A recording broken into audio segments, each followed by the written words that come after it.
Episode 5 की start में तुली जैसे ही दरवाज़ा खोलने वाली होती है तभी वहाँ फैंग आ जाती है, जो तुली से कहती है मैं यहाँ काउंसिल की तरफ से हैंग से कुछ कहने आई हूँ। पर वह उसके गंदे कपड़े देखकर पूछती है तुम कहाँ गई थी, जिस पर वो झूठ कह देती है कि मैं गिर गई थी। तुम्हारे घर पर काउंसिल के एल्डर्स आए थे इन्वेस्टिगेशन के लिए, जिस पर तुली कहती है हाँ वो आए थे। उन्होंने घर की तलाशी ली लेकिन उन्हें कुछ नहीं मिला। फैंग कहती है अपराधी अब तक पकड़ा नहीं गया है, इसलिए एल्डर्स किसी न किसी पर इसका आरोप डालना चाहते हैं। तुम संभल कर रहना वरना हो सकता है तुम्हारी वजह से हैंग फंस जाए, जिस पर तुली कहती है मैं संभल कर रहूंगी। अब फैंग हैंग से बात करने जाती है, जहां वो उनसे कहती है मुझे एल्डर्स ने यहाँ भेजा है ताकि मैं आपकी राय जान सकूं कि आप क्या समझते हैं लाइब्रेरी में हुए धमाके का अपराधी कौन हो सकता है। लेकिन हैंग उसकी बात पर ध्यान ना देते हुए तुली की बॉडी पर लगे घाव को देख रहे होते हैं। तब फैंग उनसे कहती है लगता है आपके सुनने की एबिलिटी कम हो गई है। पर हैंग तुली से कहते हैं तुम यहाँ से जाओ, मुझे फैंग से अकेले में कुछ बात करनी है, इसलिए वो वहाँ से जाने लगती है। तभी उसकी नज़र उस पावर्स के बारे में लिखी हुई किताब पर पड़ती है, जिस पर वो हैंग से कहती है आपको ये किताब कहाँ से मिली। वो कहते हैं ये मुझे रास्ते में पड़ी हुई मिली थी, इसलिए वो उनसे कहती है क्या मैं इसे कुछ समय के लिए ले सकती हूँ, जिस पर वो उसे लेने की परमिशन दे देते हैं। इसलिए तुली उस किताब को लेकर अपने कमरे में आती है और उसे पढ़ने लगती है, जिसमें कुछ तितली जैसी चीज़ का स्केच बना होता है। इसलिए तुली अपने पास रखी पुरानी चीज़ों से वैसी ही चीज़ बनाने लगती है, लेकिन वो उससे नहीं बनता।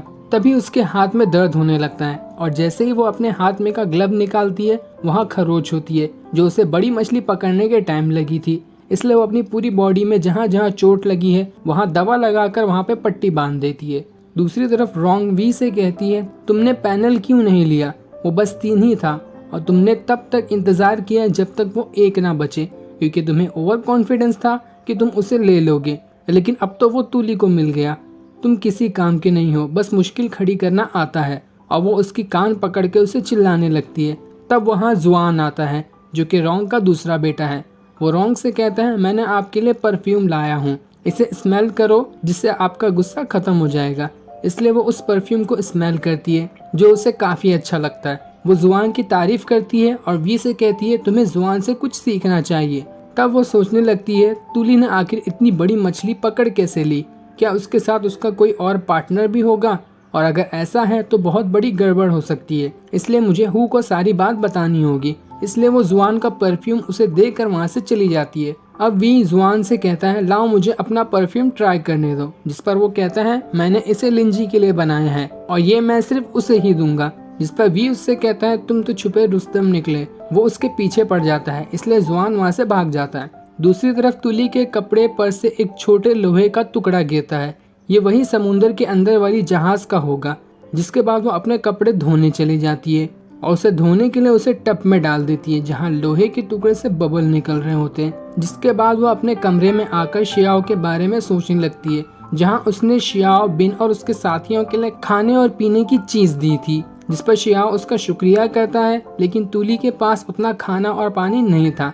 इसलिए शियाओ उससे कहता है तुमने जो भी हमारे लिए किया मैं उसका शुक्रिया करता हूँ, लेकिन क्या तुम मुझे अब शहर तक ले जा सकती हो ताकि हम वहाँ कुछ देर आराम कर सके और खाने पीने की चीज़ों का बंदोबस्त कर सके। लेकिन तुली इससे कहती है शहर में जाना तुम्हारे लिए ठीक नहीं है, क्योंकि तुम दूसरी जगह से आए हो और शायद सिपाही तुम्हें पकड़कर जेल में डाल दे। और खाने पीने की टेंशन मत लो, मैं उसका बंदोबस्त कर दूंगी। अब तुली अपने आप से कहती है मुझे शिया और बाकी की रक्षा करनी होगी, वरना उन्हें किसी ने देख लिया तो उनके लिए मुसीबत हो सकती है। दूसरी तरफ शियाओ अपने हाथ में वही लॉकेट लिए होता है और पुरानी बातें सोचने लगता है, जहाँ इंसानों वाले रैल में वो अपनी जहाज के साथ समुंदर पे होता है और उस लॉकेट के बारे में सोचने लगता है कि एक इमोर्टल ने उसे ये लॉकेट दिया था, जो कि ऐसी चाबी है जिससे आइलैंड ऑफ सिलियांग पर जाया जा सकता है। वो अपने माता पिता से कहता है मैंने बहुत कोशिश की, लेकिन शायद अब मैं वापस नहीं आ पाऊंगा। और तब वो उस लॉकेट को हवा में उड़ाकर समुद्र में फेंक देता है, क्योंकि उसे लगता है ये किसी काम की नहीं है, क्योंकि इसने आज तक उसे कभी आइलैंड ऑफ सिलियांग पर नहीं ले गई। अब लॉकेट के पानी में फेंकने के कुछ समय बाद ही अचानक बारिश होने लगती है। तब जहाज पर बैठे सारे लोग डरने लगते हैं और जब शियाओ सामने देखता है तो वहाँ एक पोर्टल बन गया होता है। और जैसे ही जहाज पोर्टल के नजदीक आती है शियाओ जहाज से फिसलकर समुद्र में गिर जाता है। अब विजन के बाहर शियाओ खुद से कहता है ये लॉकेट कभी काम नहीं करती थी और अचानक इसने पोर्टल कैसे बना दिया, शायद ये पानी में फेंकने की वजह से हुआ। तब बिन आकर उससे कहता है चाहे कैसे भी ये काम किया हो लेकिन इसने हमें आइलैंड ऑफ सिलियांग तक पहुंचा दिया। अगर आप अपने माता पिता को बचाना चाहते हैं तो हमारी आखिरी उम्मीद तुली है जो हमें शहर तक ले जा सकती है। तुम उससे बात करो और उससे दोस्ती करने की कोशिश करो जिससे वो हमें शहर तक ले जा सके। इसलिए शियाओ मान जाता है।